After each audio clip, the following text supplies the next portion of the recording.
Hey guys, it's Jegel and we're back here today with another update. What I wanted to talk about today was Shadowlands. Week 1 has come to a close. Today is the first official server reset since the launch of World of Warcraft Shadowlands, and I've been having a really good time playing it, and I wanted to just give you guys my perspective on it since I'm a pretty hardcore Final Fantasy player.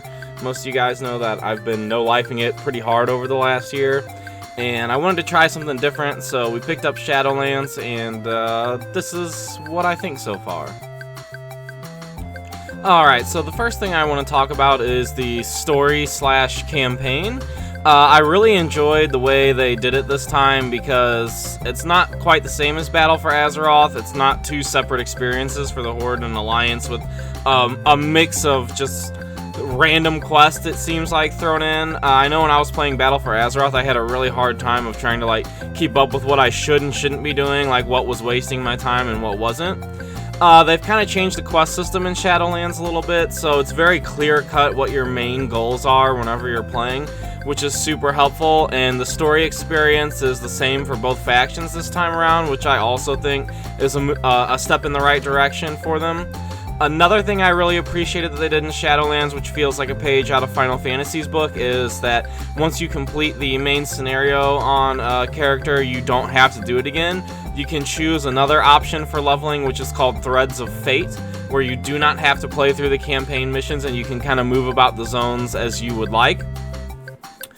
This is great. This adds a lot of replayability to it, in my opinion, and I'm really glad that they went this way for the campaign. Okay guys, and the next thing I wanted to talk about is aesthetic. Reason being is because I found the art style of this expansion very aesthetically pleasing, and I'm really thrilled with it, so let's go ahead and talk about it. The first zone here that I am showcasing is Rivendreth, home of a covenant of vampires known as the Venthyr. This is one of the potential covenants that you can pledge your allegiance to in Shadowlands, and one of the main zones where the expansion takes place.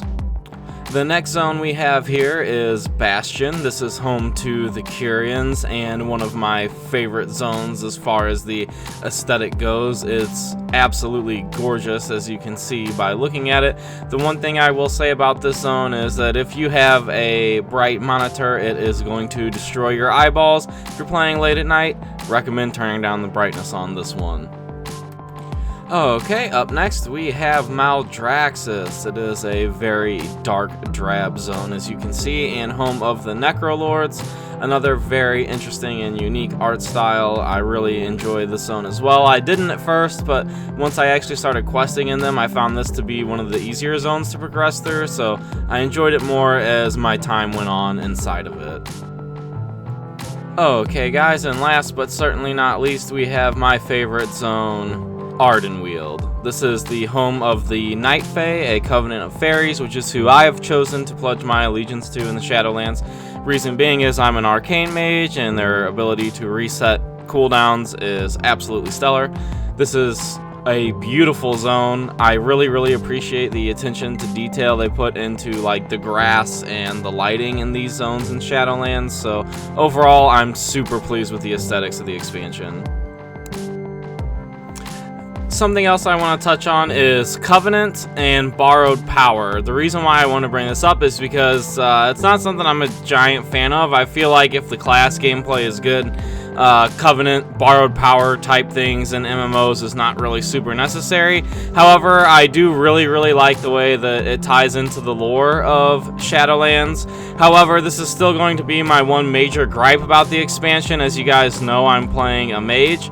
If you want to change your spec, your Covenants do not line up as a mage. So basically, if I want to switch from playing Arcane to Frost, I need to change my Covenant as well to be the most effective that I can, which is kind of a bummer because it's a huge 2-week long quest line to get your Covenant changed out once you're kind of locked in.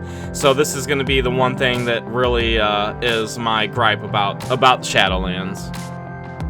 The last thing I want to talk about with my first week experience of Shadowlands is what happens next. So week 1 is out of the way, and we've started getting geared from Mythic Zeros. Mythic Plus aren't here yet. All the dungeons are really fun. I quite enjoy them. Some of them are going to suck on Mythic Plus, I can tell you that, but as of right now, the images you're seeing on your screen are the raid that is coming out December 8th.